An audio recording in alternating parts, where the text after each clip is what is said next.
ayollarni qondirishni 3 dona brilliant qoidasini aytaman. Yaxshilab eshitinglar va videoni o'zini ozroq past qo'yinglar, birovlar eshitib qolmasin. Birinchisi, jins aloqadan oldin preludiya etmanglar. Öpeyish, erkalash bo'lmasin. 20-25 minut etib o'tirmanglar buni. Bu ayolingizga yoqmaydi. Ikkinchisi, erogen zonalarni ayolingizdan so'rab o'tirmanglar. Erogen zonalar desa bunga yoqmaydi вообще.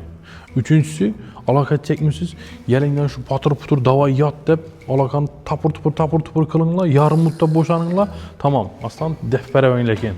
Bo'ldi, azzetdim deb. Ayolingiz ham shunday azzetadi. Bu hozirgi erkaklarni eng nima desak bo'ladi, 90% erkaklarni bu oltin 3 dona qoidasi hisoblanadi. Agar ayolingiz jinsiy aloqadan haz etsin, u ham bir odam orgazm olsin desangiz, oilamiz mustahkam bo'lsin, zo'r bo'lsin desangiz, hozir aytganlarning hammasini tersine qiling. Buning uchun videoni qaytadan ko'rib chiqing. Bu video yoqqan bo'lsa, like bosishdan chiqmasin. Videoga jo'ralaringizni aytib ketinglar, jo'ralaringizni yuborib qo'ying. Ular ham bilsin.